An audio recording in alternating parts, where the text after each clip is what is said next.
Yaroslava complained about her mother-in-law again. For the 1000th time. Evgenia shook her head and said nothing. Thank God, Yaroslava didn't require any responses from Evgenia. She just served as a shoulder to cry on. All that was needed from her was to be silent and listen. Evgenia and Yaroslava worked together and shared the same office. Yaroslava was Evgenia's boss, which is why Evgenia kept her opinions to herself. Why bother? Yaroslava probably wouldn't have liked them anyway.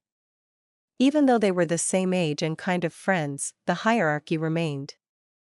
Evgenia wasn't going to worsen her relationship with her boss, and it wasn't her business anyway. Let them sort it out themselves. As for her, once she left the office premises, she forgot about it all. She had her own worries. Of course, completely forgetting wasn't possible. This had been going on for many years, and from the very beginning, Yaroslava had shared all the details of her family life with her friend. Evgenia knew how Yaroslava met her husband, how their love developed, how they got married. They talked about everything. Back then, Yaroslava wasn't Evgenia's boss, and Evgenia used to give her some sensible advice, but Yaroslava often dismissed it. Yaroslava had only one correct opinion, her own. Eventually, Evgenia stopped trying to convince Yaroslava. Let her make her own mistakes. Her own bumps and bruises seemed to be more meaningful. Other people's experiences don't teach anything, Evgenia quietly grumbled after another of her friend's revelations. In Evgenia's opinion, Yaroslava's mother-in-law was quite an adequate 60-year-old woman. With her own peculiarities, of course. But who doesn't have them? Now retired, she had worked at some job that Yaroslava considered very easy. Why she left, no one knew. Just shuffle papers around. No. She got tired, supposedly. Retired at 57. What's she going to do in retirement? Count pennies. She could have worked longer, Yaroslava fumed back then. Maybe she'd help you with the kids? Your parents are still working, even though they're retired, they probably can't help. And you're going to have a baby soon. And then you'll have help from Mrs. Ludmila. Not a chance. We've already discussed it. She said we'd be raising and educating them ourselves. She can't help. She doesn't live nearby and all that.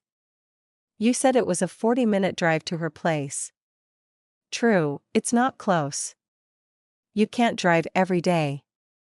Or she could live with you, Evgenia said thoughtfully. God forbid. She wouldn't want to anyway. She's used to living like a queen. I call her the queen of the fields. Yaroslava had a son. She stayed on maternity leave for 3 years. Then, when she returned to work, her parents stepped in. Her mother finished work early and could pick up her grandson from kindergarten. She would take him to Yaroslava and Petr's place.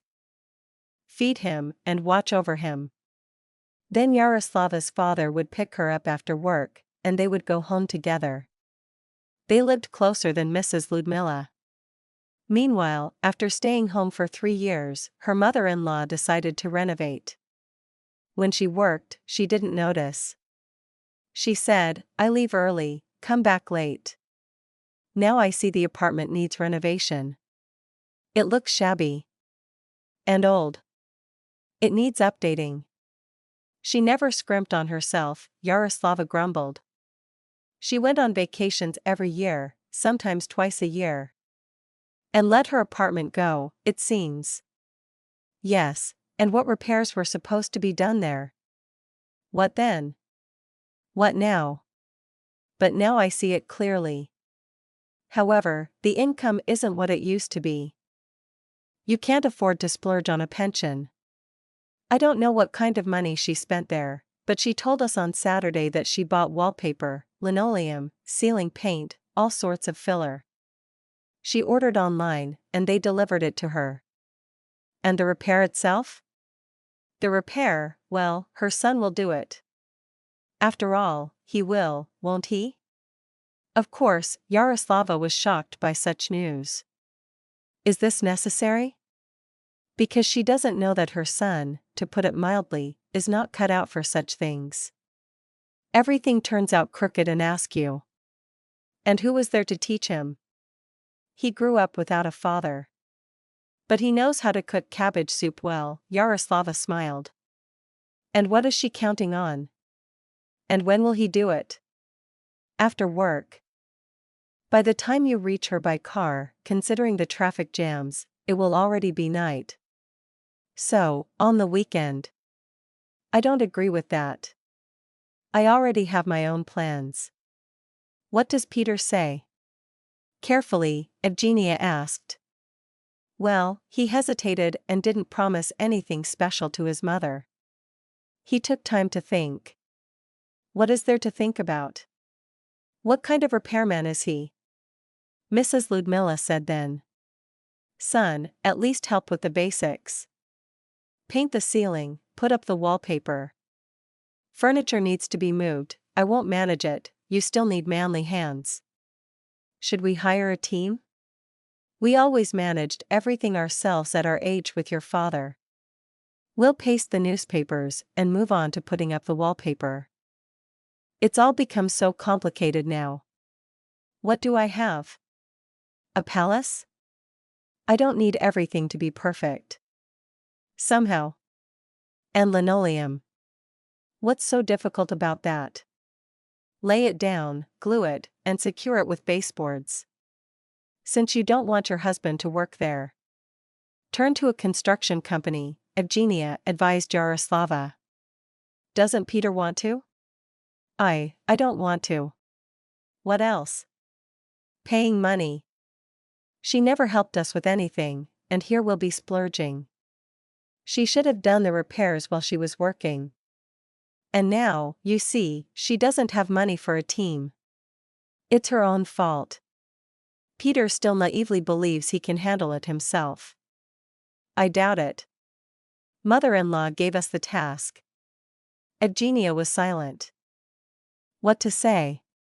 Tell her that a son is still a son and should help his mother. After all, she's not asking for anything special. Say that the mother-in-law wasn't obligated to help with the grandchild. Especially since she doesn't have a car and doesn't live close by. Say that Yaroslava could have come and helped her husband put up the wallpaper herself, to get it done faster. What's the big deal? Evgenia and her husband always did it themselves. But the thing is, Yaroslava is irritated by her mother-in-law herself, and reasonable arguments won't help here. Peter still decided to help himself. Especially since his wife nagged him about unnecessary excessive spending that would fall on their shoulders if they hired a team for repairs. As they were still paying the mortgage. So he decided. He spent 6 weekends at his mother's. And he did well. He managed everything. Just under Yaroslava's watchful eye. Yaroslava was absolutely confident that he would never be able to do anything properly. That's why he drove nails crookedly in their apartment. And now he stopped trying altogether. Yaroslava calls a special service if needed, to hang a chandelier, fix a socket, or a tap. And then she asks them about the crookedness. But everything Peter did at his mother's was excellent. He painted the ceiling, laid the linoleum, put up the wallpaper. It turned out beautiful. Only Yaroslava keeps grumbling about her mother-in-law and reminds Peter at every convenient opportunity that he did wrong. There was no need to run around. Let her deal with it herself since she started it. But Peter stays silent. He's always like that in life. Quiet, serious. She's not his mother, she's mine, the man thinks. He should help her. So what if she asked? But I feel peaceful in my soul. Doesn't she deserve to be treated like a human being? And that she decided to do repairs precisely when she retired. But that's not my business. I did it. It didn't fall apart. And if she asks for anything else, I'll definitely help. Help.